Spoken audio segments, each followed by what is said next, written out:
Fala aí, galerinha! Tudo bom? Estou aqui com uma pessoa que eu chamo de mestre. E chamo de mestre porque, para mim, ele realmente é um mestre. Me ensina muito todos os dias. Se você quer saber qual é o mestrado dele, você pode pesquisar na internet por Alexander Gromov. Ou melhor ainda, continua aqui que você vai saber quem é. Mestre, seja muito bem-vindo. Me conta um pouquinho quem que é Alexander Gromov. Quem é Alexander Gromov? Alexander Gromov é um alemão que nasceu em 47, no sul da Alemanha, num domingo nevado. Depois os pais saíram da Alemanha e vieram para o Brasil em busca de oportunidade. Chegamos no Brasil em 49, passamos por várias cidades, meu pai sempre procurando um emprego cada vez melhor. Acabamos numa ilha do Rio Grande do Sul, chamada Morretes.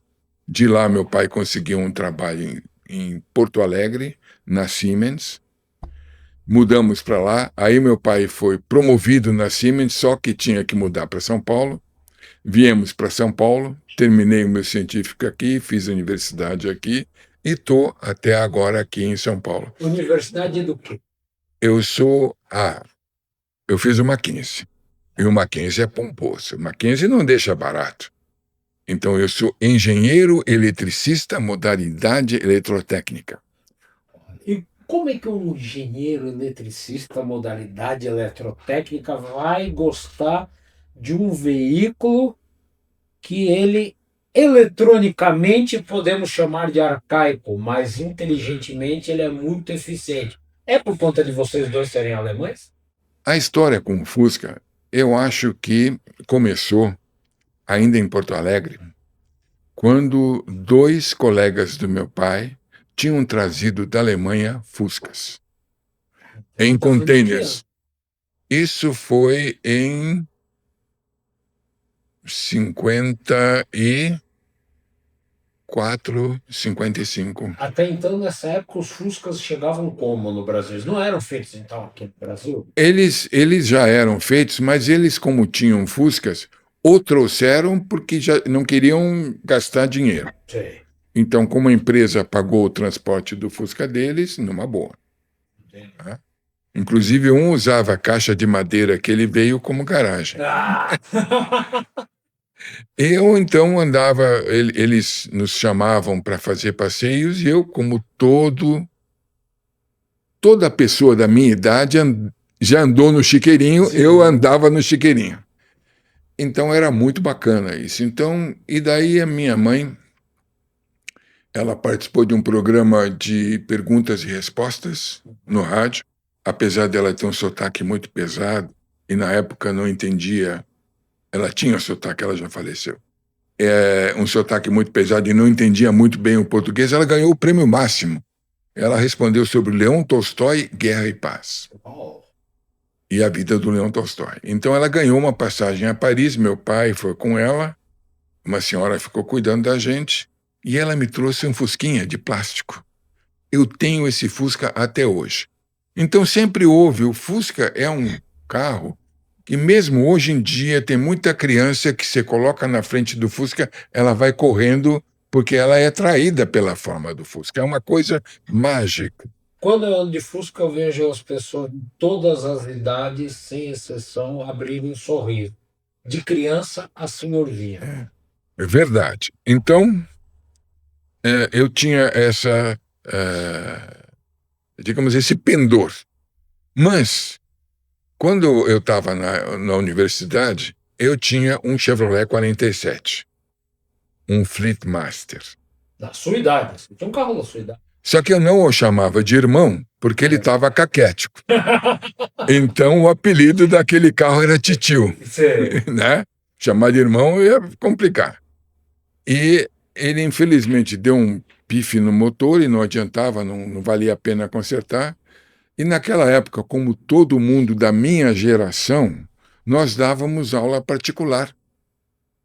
E eu dava particular no meu bairro para todo mundo, para o médico, para uma opção de gente. Filho do médico. Né? Aula do que você dava? De tudo.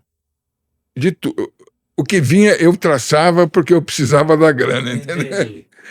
E tinha um senhor chamado Joseph Rindelt, eu dava aula de matemática para o filho dele. E sempre eu via, no fundo, um fusquinha meio desbotado, né? Teto solar paradinho.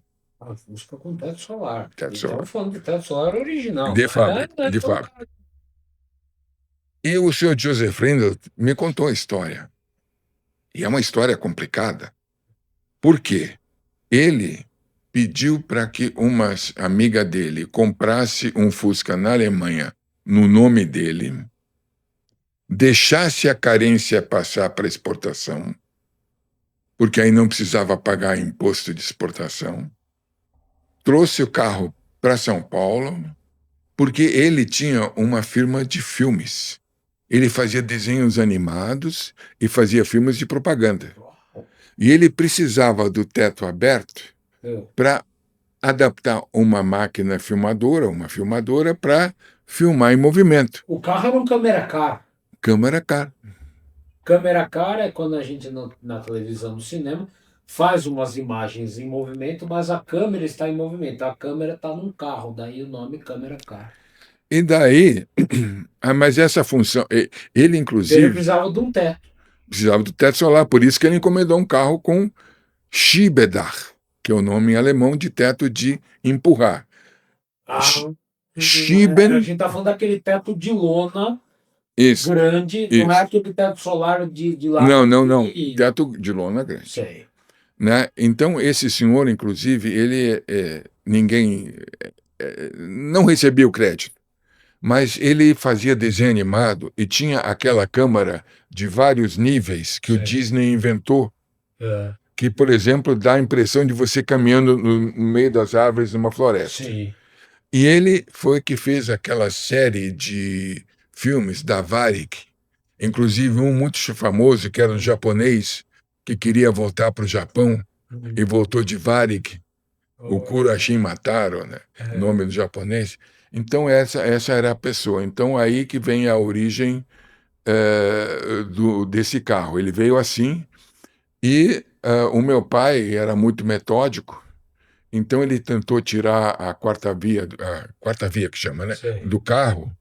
Ele levou 15 anos para conseguir tirar, de tão enrolado que estava esse carro lá no. Então esse carro que estava parado, ele estava com a documentação meio estranha. Tinha lá uma coisa. Por favor, apresente a quarta via oportunamente. E esse oportunamente Não foi oportunidade. não aconteceu, né? Então, mas ele está legalizado e tudo, não tem problema. E ele foi comprado na base da vaquinha. Sei. Que vaquinha? Minha falecida irmã, meu falecido pai e eu juntamos Então e peraí. compramos. Você dava aula pro garoto, via o carro lá, mas o carro não era seu. Não, E esse carro, então, vocês decidiram comprar. é, Quem decidiu comprar o carro foi você? eu. E você decidiu comprar esse carro. Que ano que é esse carro? Esse ano, esse carro, ele é 1956. Apesar da placa estar 55, Sei. que era a única que tinha mais próximo, esse carro é 1956. E em que ano você viu esse carro pela primeira vez? Eu comprei em 1970. Em 70. Então o carro já tinha um certo uso. Então você foi lá, conversou com seu pai, com a sua irmã, fizeram uma vaquinha E compramos o carro. e compraram o carro. E esse carro você vendeu ele quando?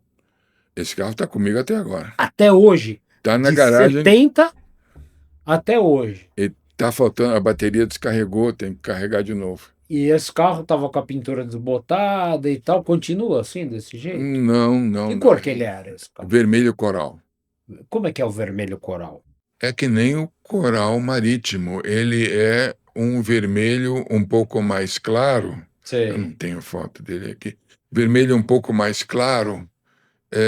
E chama vermelho coral mesmo. Não é um vermelho sangue, Não é o sangue, não é o rosa. vinho. Ele é Aliás, tipo um vermelho tomate, assim. ele é um vermelho mais claro que o do tomate. Tá. Mais claro. Mas e também tem uma história do apelido, Ah. porque o apelido é Rosinha. Ah, Por que o apelido é Rosinha? por quê? A prime... Era regime militar. Sei. Eu estava na faculdade, no último ano. da faculdade. E nós não tínhamos tido uma coisa que chamava Organização Social e Política do Brasil, OSPB. E aquilo era mandatório. Mas nos 4 anos antes da faculdade, nós não tivemos. Então, no 5º ano, nós tivemos que ter um intensivão de OSPB. Esse intensivão era no sábado, à tarde. Então a gente... Chato para um aluno, né? Sábado à tarde tem que ter aula. Bom, era um ronco coletivo, né? Sim. Então, a gente primeiro parava no Bar do Zé, que era na Maria Antônia. Que é a rua do Mackenzie, porque que era a não rua é de São Paulo, é a rua da faculdade que ele fez. Bar do Zé, e tomava uma cervejinha para esquentar os motores, né? Sim, para ânimo para ir para aula. Para dormir melhor, né? E aí, eu cheguei a primeira vez com o carro, e um colega que realmente tinha uma posição social, talvez a melhor de todo aquele grupo, virou com desdém. E lá vem o Gromo ficar rosinha, porque o carro estava pálido, ele estava... Que a pintura estava queimada. Pintura queimada. Então, quando o vermelho coral queima a pintura, fica como a flor rosa. A tradicional. Não essas que pintam hoje em dia, tradicional. Então, aí os colegas ficaram revoltados. Para que ele foi fazer aquilo, né? E aí, então, eles foram, olharam o carro, deram conselho e tudo. No fim, o carro virou rosinha. E tem mais uma historinha rápida, tem muita história. Naquela época, a gente podia parar a 45 graus na Maria Antônia, década de 70, isso é muitos anos atrás. Menos trânsito nas ruas, os carros podiam parar a 45.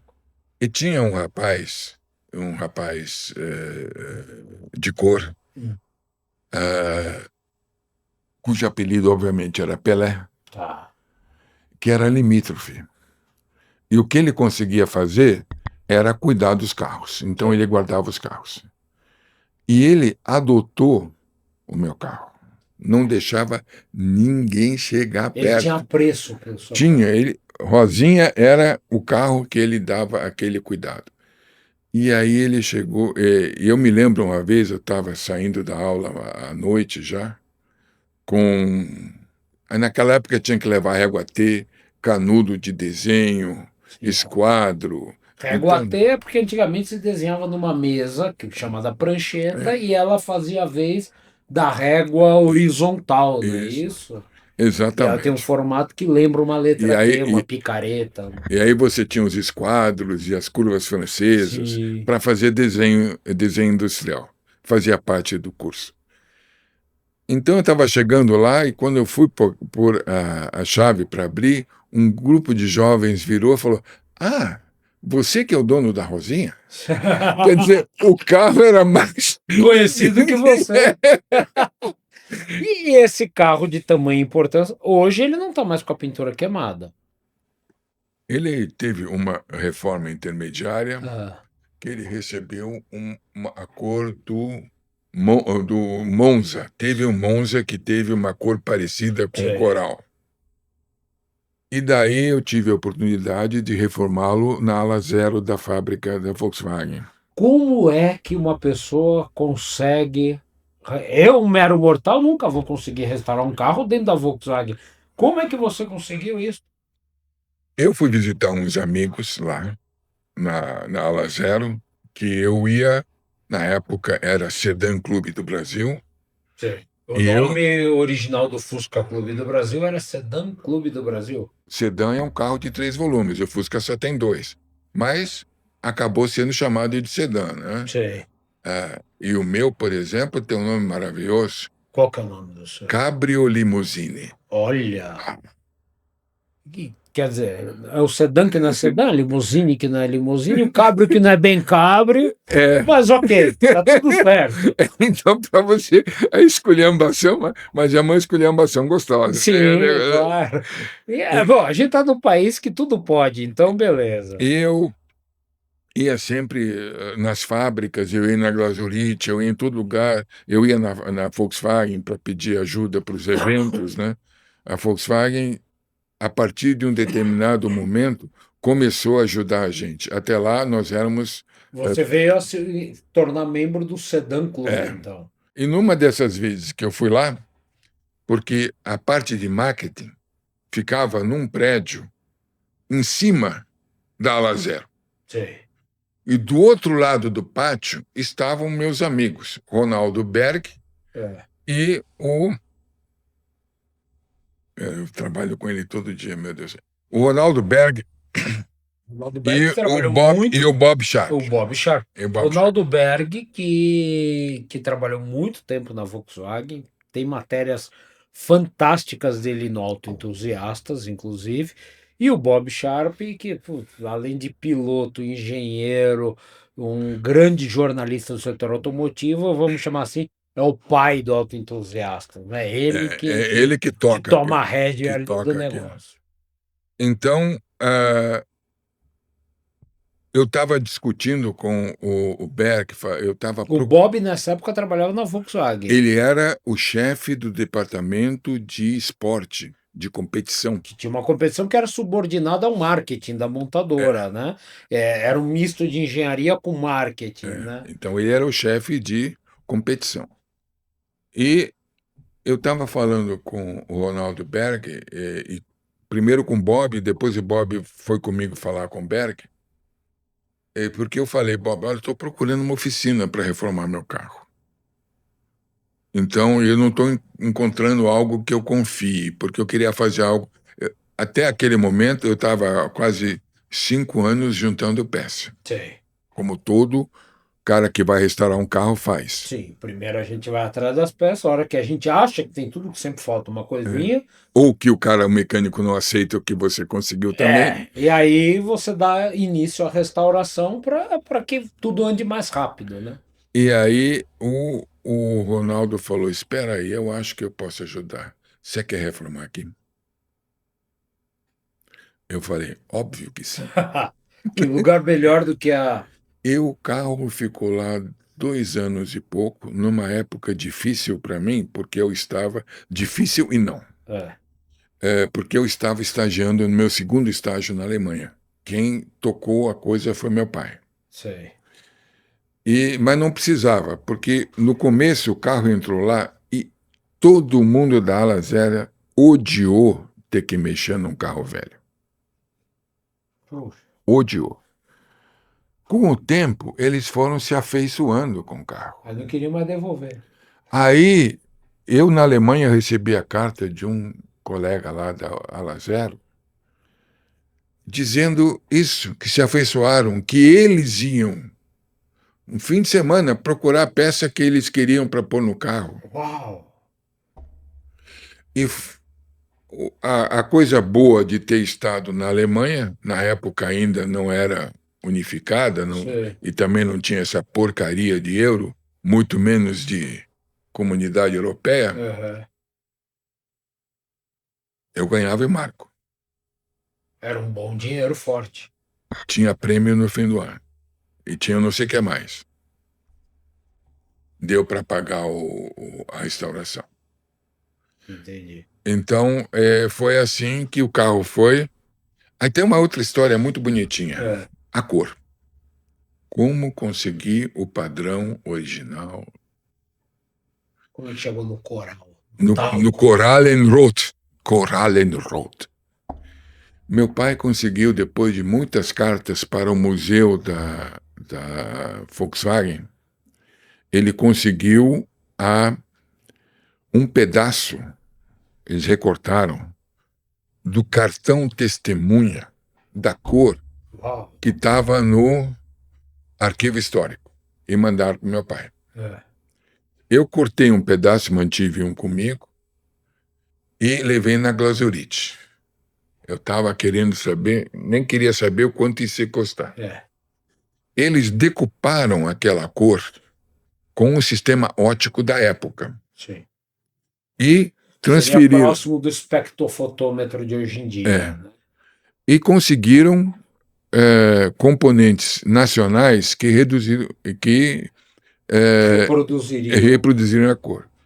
E fizeram para mim um monte de tinta. Só que eles fizeram para 80 graus da estufa. E a estufa era 90 graus. Não dava para usar. Eu só comentei com eles, falei, muito obrigado, mas eu não vou poder usar, que pena e tal. Aí eles, um dado dia, me chamaram lá na Glazurite. Lá vou eu, porque é lá no fim do mundo, era na Demarque, né? É. Era na frente do gostoso restaurante Florestal, que fechou há algum tempo. Bom, tinha uma festinha para mim. Eles estavam com um tonel de tinta. Ah, com as especificações que você precisava. Agora a 90 graus. E disseram, nós avaliamos o seu trabalho em prol do Fusca, que você vem aqui, você nos convida para o evento, você caetitua tudo, né? E essa tinta é a nossa contribuição para a reforma do teu carro. Não me cobraram nada. Uau! E aí você teve o carro restaurado dentro da Volkswagen na ala zero. E dentro da Volkswagen, na ala zero. E eu tenho uma sorte muito grande, que um amigo meu na Alemanha conseguiu para mim a cobertura do teto solar com part number original. Então veio a original mesmo. E quando colocou, a cor do carro e o teto é a mesma. Uau! Então, quer dizer, essa foi a história como você restaurou Rosinha. Mas, se tanta gente deu crédito a você, é porque realmente você anda fazendo muita coisa em prol do Fusca. Entre essas coisas em prol do Fusca, o que você já fez de material? Quer dizer, dá para a gente acompanhar teu trabalho no Auto Entusiastas, na coluna falando de Fusca. Né? E afins. E afins. Tá, desculpa. Porque eu abri o afins para poder falar também de Porsche, para poder falar de DKV, porque DKV foi comprado pela Volkswagen. Entendi. Para poder falar de Zé do Caixão, para poder falar de Kombi. Entendi. Mas você escreveu livro. Como é que chama os teus livros? Mas antes disso eu queria dizer o seguinte, eu queria dizer como eu entrei no Sedan Club. Como é que você entrou no Sedan? Como eu entrei? Vinha eu, com o meu Fusquinha, descendo uma estrada, uma rua ali em Pinheiros, né? Quando uma pessoa... O meu tem uma janelinha oval. Sim. Uma pessoa... A janela traseira ela é oval. A vigia traseira é oval. Quando uma pessoa com vigia bipartida... Que é mais antigo. É mais antigo, acenou para mim e fez que eu parasse. Né? Essa pessoa era o senhor Gavino. Eu parei aonde hoje é, por coincidência, a estação do metrô, ali na descida. Tá? Você sabe que vai ter o passeio do Sedan Club? Eu falei, não. Vai lá na loja do Sérgio Fontana, na Duque de Caxias, acho que é 615, se não me engano, não lembro bem o número. E te inscreve. Que era Atlas Borra Center. Né? Atlas e Borra Center. E eu fui lá, me inscrevi. A Duque de Caxias é para quem não é de São Paulo, é uma avenida que tem no centro de São Paulo que durante um tempo virou a referência de autopeças e acessórios, né? Um bom tempo. Depois a Cursino também entrou. Isso. Então eu fui lá, me inscrevi, isso foi em 1985. E assim que eu entrei no clube, pouco tempo depois, eu já estava colaborando na diretoria. E aí você foi fazendo parte da diretoria, foi se envolvendo cada vez mais. E aí eu percebi uma coisa, que não tinha um livro sobre Fusca em português. Sei. E comecei a coletar material. E tinha uma campanha, eu fiz uma campanha que chamava Em Busca do Fusca. Tá. E eu escrevia cartas para jornais e tal, para divulgarem a campanha. Até em Manaus eles publicaram. Que legal. O retorno foi muito pequeno. Muito pequeno. Eu cheguei a ter uma pessoa que tinha material, mas eu não sei se ela tinha algum problema mental, o que era. Ela disse, eu prefiro jogar no lixo do que dar para você. Até isso já enfrentei. Então eu estava reunindo esse material por um bom tempo, principalmente na parte da história do Fusca no Brasil. E aí eu cheguei um momento que eu me desliguei do Fusca Clube. Tá. E aí eu me concentrei em um ano, eu coligi todo o material e fiz um livro, né? Eu Amo Fusca, a história brasileira do carro mais querido do mundo. Um ano depois, aí, no lançamento do livro para a imprensa, o pessoal me perguntou, mas esse livro tem a história com proprietários? Eu falei, não. Esse livro ele tem a história do Fusca na Alemanha, um resumo. Sim. Tem a história do Fusca no Brasil. Aproveitei o espaço e também descrevi o surgimento do Brasília. Tá. E tem um anexo com fotos, né? Então, evolução dos carros e fotos. Esse é o livro. Aí me veio esse negócio, pô, tem que fazer alguma coisa nesse sentido. Aí eu brinco que tem a ISO 9000. A ISO 9000, a parte de estruturação é só a metodologia. Uhum. E a segunda parte é a voz do cliente. O que o cliente acha dessa empresa. ISO 9000. Então eu digo que eu tenho ISO 9000 do Fusca nos meus livros. Porque a segunda parte é a história do cliente. São várias histórias de donos de Fusca, né? Eu Amo Fusca 2, né? Uma coletânea de causos de felizes proprietários de Fusca, que foi lançada um ano depois. O lançamento do primeiro livro foi ali meu Deus, a minha memória anda fraca, no shopping que tem na Marginal, ali perto de... Eldorado?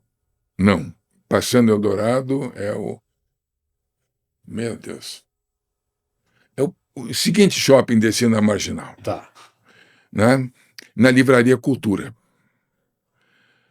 E teve uma fila de 1h30 Para colher o autógrafo. autógrafo contigo. E o pessoal da Livraria Cultura disse que eles não tinham visto ainda lá um lançamento como esse. Uau. Depois eu acho que teve maiores, mas até aquela época não tinha tido. E um ano depois também na Cultura eu lancei o segundo livro. E na verdade, o livro é um ponto interessante e eu conheço agora muita gente no mundo que esteve em clube, saiu de clube. Como você falou, o Sim. clube é um negócio complicado. E a maioria deles tem um livro, é gozado isso. Eu acabo de motivar um colega meu do Peru, né, Miguel Ángel Chávez Luna, a escrever um livro sobre a história do Fusca no Peru e ele está terminando. Que legal. Então, eu acho muito bacana isso. E tem uma coisa. Depois que eu lancei o livro do Fusca, não sei se foi coincidência ou influência, começaram a aparecer livros sobre carros. Antes não tinha.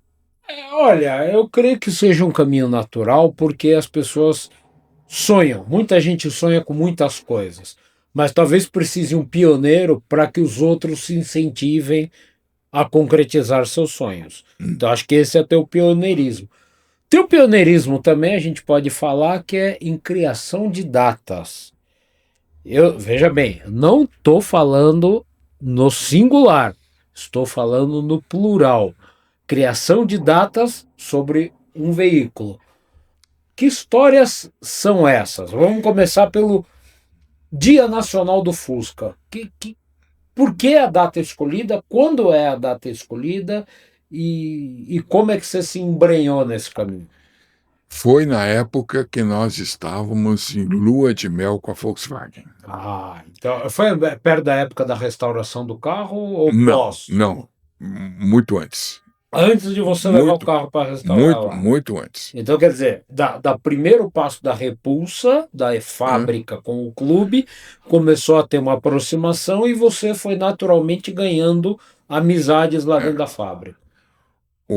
O ano era 1988. Tá. O Fusca tinha recém saído a primeira vez de linha, Que ele saiu em 86, é isso? 86. A fábrica estava com bastante estoque ainda de peça de Fusca Sei. nas concessionárias. Então ela tinha que dar um jeito de Desovar aquele monte de peça. desovar as peças. E Não. na cabeça contábil da fábrica, eles precisam fazer dinheiro com aquilo que é ativo parado. Aí nós tínhamos também a ideia de um dia. Uma data Uma especial data para o especial. carro que vocês gostam. E a fábrica tinha definido É. que a festa seria dia 20 de setembro de 1988. Definiram. Por que 20 de setembro? Por nada, definiram. Era conveniente a eles. Era conveniente a eles. E era para ser em Interlagos. E eles fizeram o logotipo, que era o número 20 envolvendo o perfil de um A Fusca. silhueta do A silhueta- Fusca com o número 20. Então aquilo era. A logotipia estava pronta. Estamos falando de uma data aleatória para bel conveniência da empresa. Isso. Sem nenhuma ligação whatsoever. Tá. Aí. Só que esqueceram de perguntar para os russos, né? Esqueceram de combinar com quem iria, né? Não, eles não foram falar com o autódromo. O autódromo estava fechado naquele dia para empréstimo. Ah, então quer dizer, o autódromo já tinha data e eles bolaram toda uma dinâmica de evento que aconteceria no autódromo. E que naquela data, com aquela logotipia. Aí nós tivemos uma reunião E provavelmente já tinham mandado rolar panfleto, já tinham feito, gastado dinheiro. O panfleto ainda não, mas o conceito. Né? Dava para mudar alguma coisa naquele conceito ainda. Tá. Né? Mas não queriam mudar a data. E aí, em janeiro, o dia 20 não caía num domingo. Nossos eventos eram no domingo. Sei. Mas tivemos uma reunião de emergência com uma pessoa magnífica, que ela foi uma das que nos abriu a porta, Luiz César Basso Barbosa, meu amigo até hoje, e também tem o Roberto Malacrida, que trabalhava com ele, eles que foram os mentores de toda essa história, eles trabalhavam no marketing.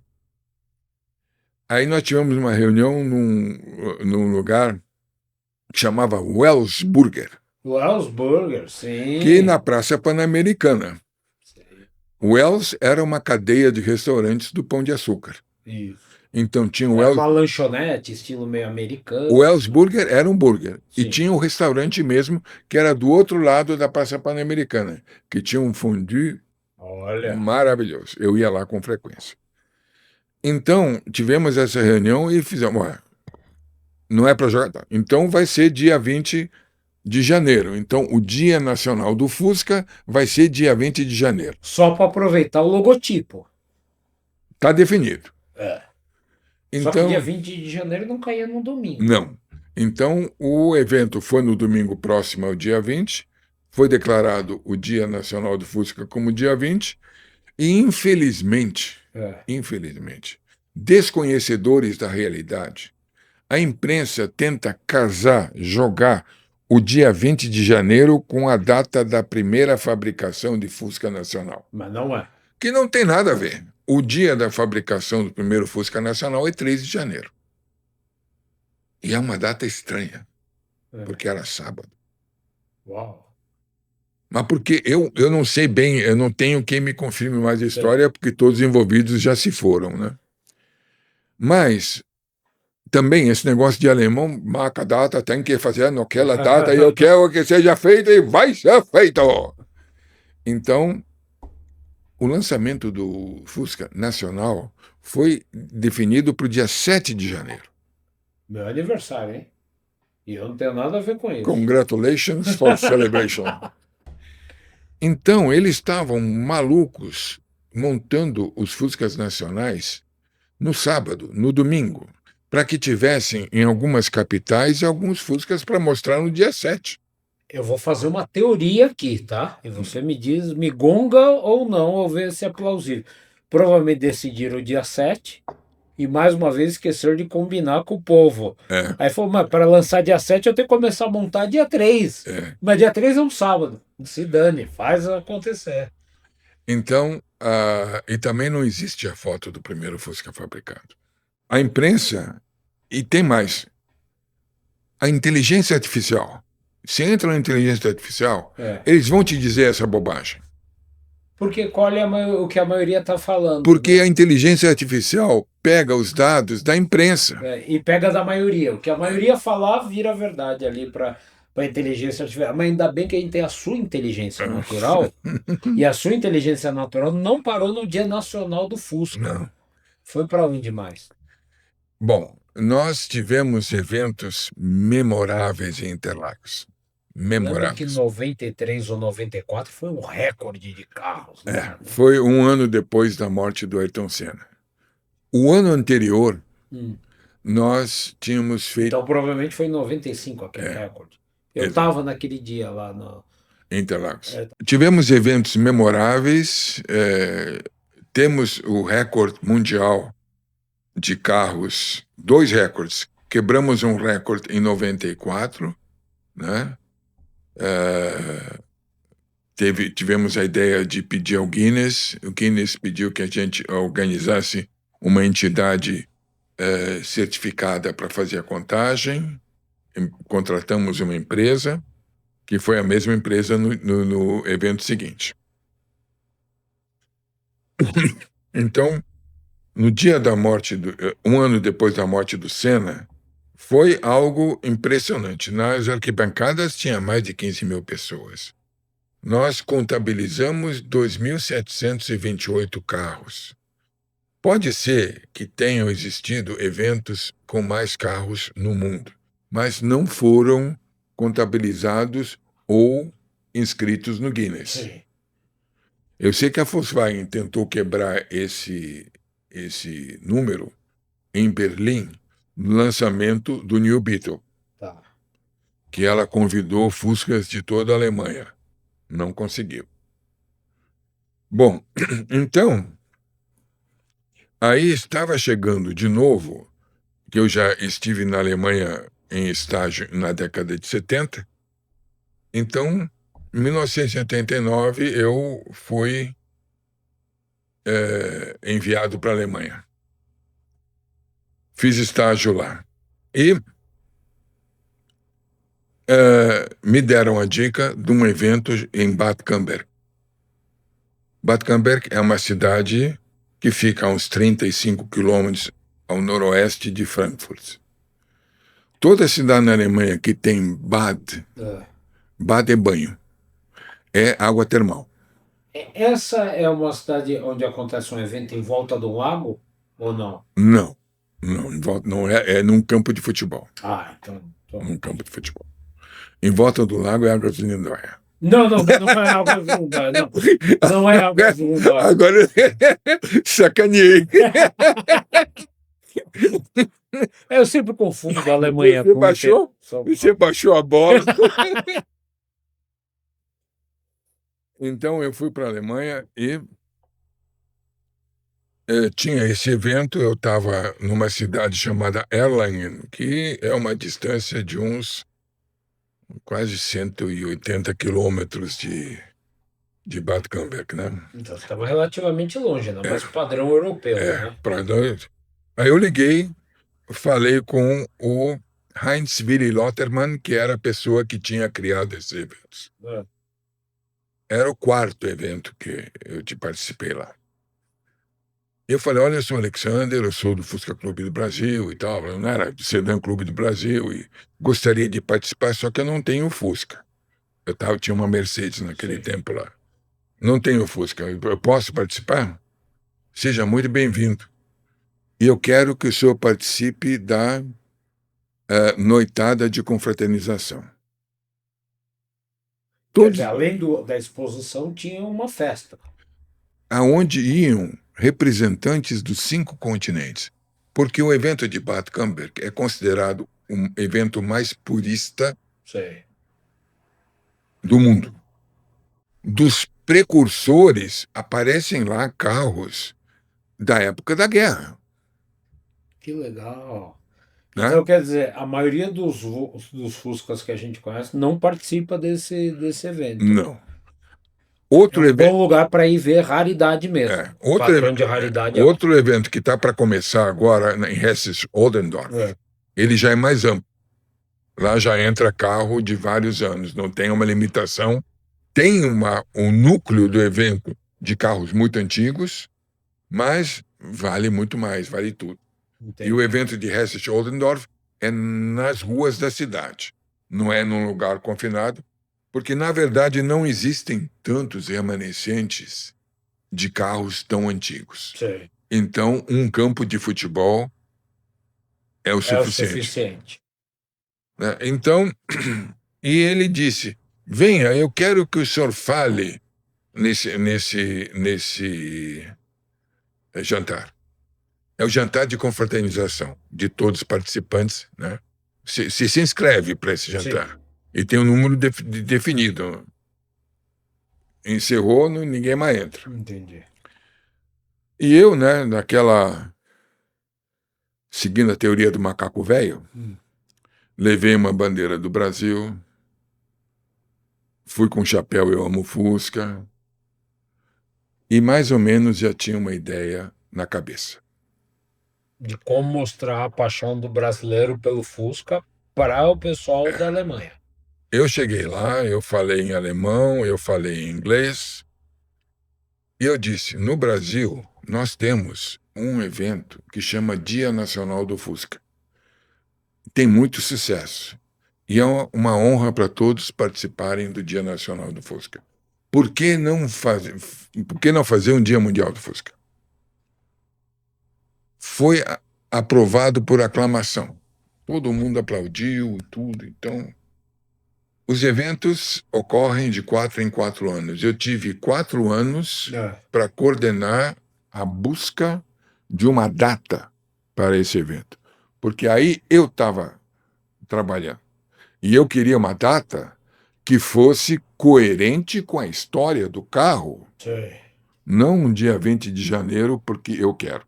Sim. Né? E aí, que dia é esse? O Dia Mundial? Aí tinha alguns critérios. Quer dizer, não podia ser um dia que no hemisfério norte fosse inverno. Teria que ser o verão europeu. Europeu. Tá. É no meio do ano. Meio do ano. Aqui faz frio no meio do ano, mas só na Patagônia que é tão frio, né? O resto é suportável. Ou em Bariloche, o resto é suportável. Então eu procurei. Pedi a alguns fuscamaníacos mundiais opinião, mas, na verdade, quem encontrou a data foi eu. Eu me comunicava com o pessoal através do boletim do Clube do Fusca, que era o Bananinha. Tá. Bananinha era o jornal que o Fusca Clube do Brasil sempre fez, né? Naquela época em que os jornais de clube eram as redes sociais, vamos falar assim, né? Os primeiros foram feitos pelo Sérgio Eduardo Fontana, escrevendo na máquina, tirando xerox. Depois a gente evoluiu quando a fábrica... Era quase um fanzine e depois virou um jornal mesmo. Depois virou... Os primeiros foram em tamanho A5, que é um A4 dobrado. Sim. Que a gente usava o A4 e dobrava para fazer mesmo. E era xerox. Porque daí você tinha 4 páginas usando uma folha de sulfite, né? Isso. Era o nosso segredo, né? Então, eu, de uma época em diante, passei a escrever, quando eu já era presidente do clube, que eu fui por 13 anos, eu passei a escrever uma parte em inglês e uma parte em português, e o Bananinha ia para vários clubes no mundo inteiro. Naquela época, já éramos Fusca Clube, e o Fusca Clube era conhecido na Austrália, na Alemanha, através disso. E num lugarzinho, eu escrevia para os leitores estrangeiros, que o título era Some Words to Our Friends Abroad. Algumas palavras para nossos amigos do estrangeiro. E é ali que eu coordenei, no fim, a definição da data. Eu falei, gente, eu acho que essa data é a melhor. O pessoal aprovou. Então foi o dia 22 de junho E por que 22 de de junho? 1943. E por que 22 de junho? Porque foi nessa data Ah, que... Eu não vou entrar em toda a história, senão a gente perderia um pouco de tempo, mas foi quando a União das Fabricantes de Automóveis Alemãs foi forçada pelo titio Adolf a contratar o Porsche, o escritório do Porsche, para desenvolver os 3 primeiros protótipos do carro. Foi aonde, na prática, começou a vida do Fusca. Quando ali, célula máter, né? Ali houve tinha-se a ideia, mas a concretização vem a partir da contratação do do Fernando Porsche. Fernando Porsche. Então essa foi uma data, é uma data real, uma data que tem sentido e é uma data que tem importância. Sim. Em junho, beleza, verão estourando no hemisfério norte, né? Junho, julho é verão, né? Então foi definida essa data e essa data é comemorada em muitos países. Inclusive aqui no Brasil. Então a gente tem o Dia Nacional do Fusca, o Dia Mundial do Fusca. Mas aí, não contente com isso, ainda tem o Dia Municipal do Fusca. Como é que é essas histórias aí? A gente fazia os eventos em Interlagos e naquele tempo ainda não tinha toda essa estrutura amarrada que tem em volta de Interlagos hoje em dia. Sei. Então quem tratava disso era a Secretaria de Esportes e Lazer da Prefeitura. Tá. A Prefeitura ela era num prédio ali no Ibirapuera. No Parque do Ibirapuera, No né? Parque do Quando a gente Ibirapuera. fala, então, no Parque do Ibirapuera, que é o maior parque de São Paulo, ele abrigou já a Prefeitura de São Paulo. É. Ali próximo de onde você tem para ver as estrelas lá, É. o planetário. Planetário. Então, e eu ia lá sempre para pedir o autódromo, Sei. para combinava tudo direitinho, e o Era lá que percurso, carimbava a autorização. lá que carimbava a autorização. Né? E aí as pessoas de lá me viraram, olha, nós temos o deputado Toninho Paiva, e ele quer fazer uma homenagem ao Fusca. O senhor pode nos ajudar? Aí eu fiz um arrazoado, explicando a história do Fusca, que tem o Dia Nacional e tudo mais. Eu fiz mais uns 5, 6 páginas. E aquilo foi, como se chama, foi efervescendo. Sim. Dentro da Câmara foi feito um projeto que era basicamente a cópia do que eu tinha escrito. Uhum. E foi aprovado e o prefeito Paulo Salim Maluf assinou. Então existe um decreto e eles não me perguntaram, eu falei que o dia 20 era o Dia Nacional do Fusca. Sim. E eles puseram também o dia 20 como dia municipal. Então, 20 de janeiro acabou virando também o Dia Municipal do Fusca em São Paulo, na cidade de São Paulo. O Dia Nacional do Fusca é uma data fictícia. Sim.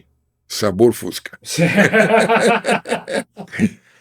E o Dia Municipal do Fusca é uma data concreta, assinada. Porque o Dia Nacional Tem do Fusca não tem lei, não tem uma obrigação. Agora, o Dia Municipal do Fusca, esse tem registrado nos autos. Tem. E aí, como é que é a história de São Bernardo do Campo e o Dia Mundial, o Dia Municipal do Fusca? Eu estava navegando na internet, procurando coisas sobre mim, né? Entendi. Você resolveu bisbilhotar sobre você mesmo, para saber o que Bisbilhotar? falavam por aí. Isso aí. É. E aí eu descobri uma página da publicação oficial da Câmara de Vereadores da Prefeitura de São Bernardo, São Bernardo do do Campo, Campo. que é onde fica a fábrica da É. Volkswagen. E ali estava escrito: diplomação de cidadão são bernardense Alexander Gromov. Você é um alemão que chegou no sul do Brasil, passou por cidades do Rio Grande do Sul, chegou em São Paulo, agora você ia ser Cidadão. cidadão de São Bernardo do Campo. Eu não sabia de onde vinha esta graça, Sei. como é que eu tinha sido Mas agraciado com isso. agradeceu, fez um afago. Não só, como eu fiquei curioso. Ah, claro. Aí eu fui atrás. Quem foi atrás para mim foi o pessoal do Fuca ABC. Nosso querido Ed, né? Do Fusca. Edivaldo Hernandes, vulgo Ed. Eu só conheço ele como Ed. Ed, um abração para você, que você é um cara fantástico. A gente ainda vai bater papo aqui. Ponta firme, ponta firme. Então, eles levaram algum tempo para descobrir como foi, porque foi troca de. A pessoa que tinha feito já não era mais o que era e não. E vai mudando, prefeitura a cada 4 anos vai mudando as coisas também. No fim, se encontrou uma pessoa que é o atual presidente da Câmara de Vereadores, que se prontificou a tocar essa nomeação adiante. E nós fomos uma reunião. O Ed, eu, o pessoal de lá, né? E mais uma pessoa do Fusca Clube, o André. O André é um fotógrafo que trabalha no Diário do Grande ABC e é uma pessoa muito bem relacionada em todo aquele meio do ABC, né?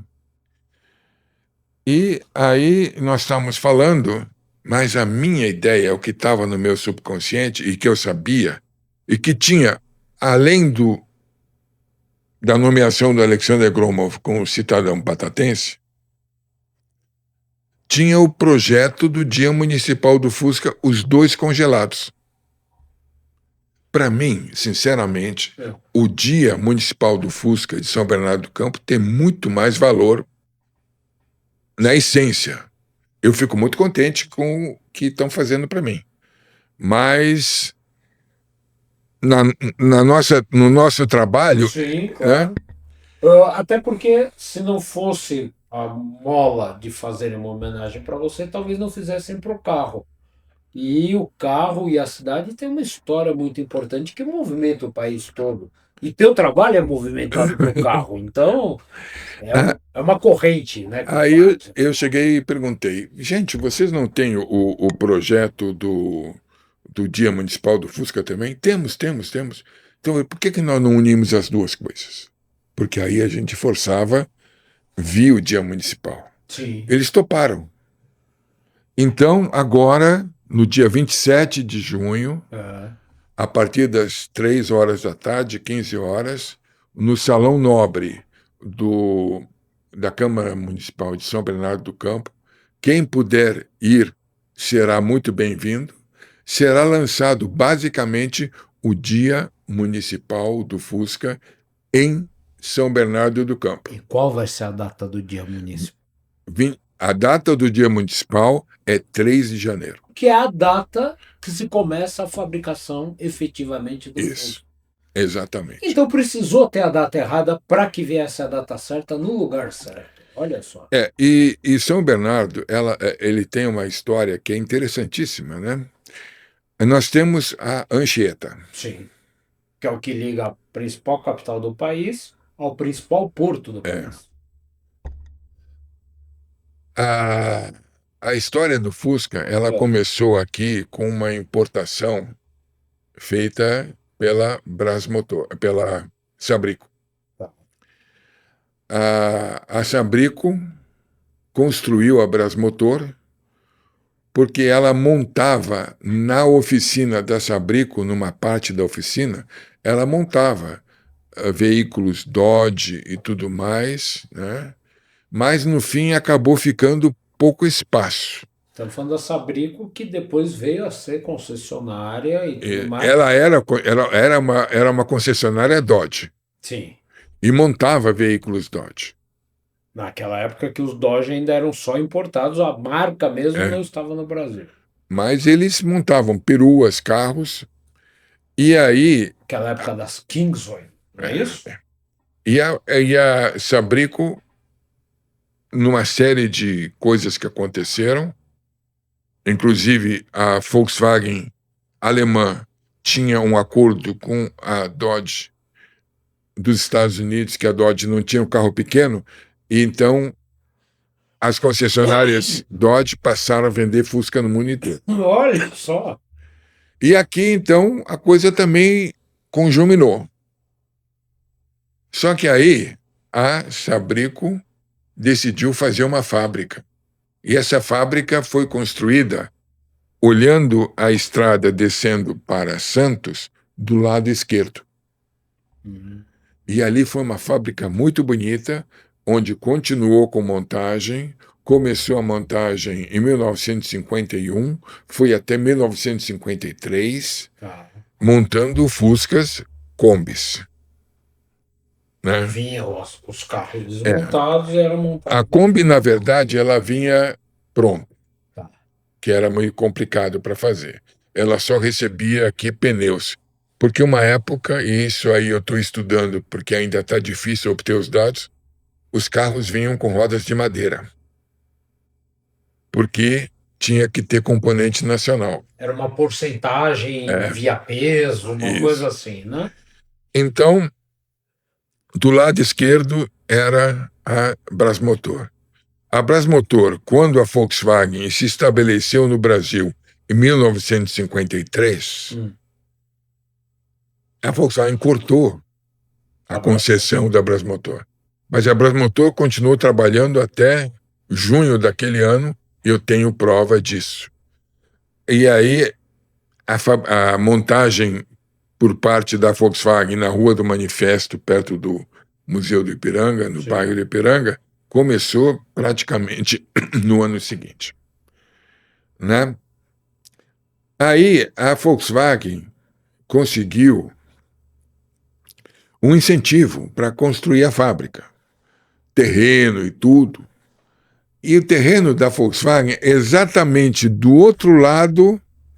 Em frente. Em frente. As duas praticamente se olhavam. São Bernardo do Campo teve quem começou a montar o Fusca, quem continuou a montar, porque aí a montagem passou da Rua do Manifesto, começou a passar para a própria localidade Anchieta, e quem começou a fabricar. Então, ali, em termos de Fusca... São Bernardo é a cidade ideal. Ali, o brasão da cidade é Paulistarum Terra Mater. Sim. E eu chamo de Volkswagenarum Terra Mater. O homem que transformou carro do povo em verbo, Volkswagenar. Então é sempre muito bom papear e Volkswagenar com você e aprender de Volkswagen sapear contigo. É sempre muito bom, mestre. Então, dia 27, sábado de junho, agora, daqui 2 semanas, lá na Câmara de Vereadores, que fica no Paço Municipal. No Paço Municipal de São Bernardo, bem no centro. Eu estudei ali na Rete Lauro Gomes, ali do lado. No Paço Municipal, quer dizer, basta se informar sobre Paço Municipal, chegando lá, a Câmara de Vereadores fica... E pode ir de Fusca? Pode ir de Fusca.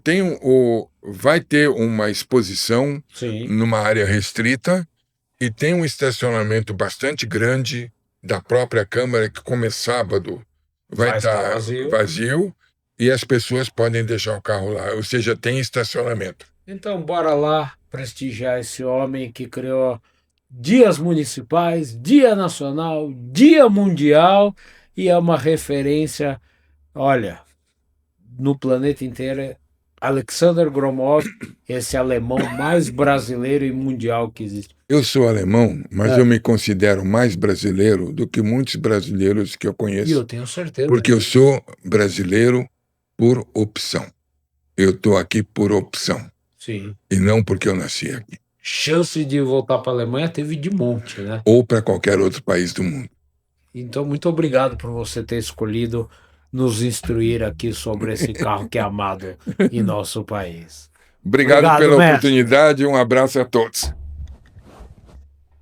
Obrigado. Falou. Foi muito bom.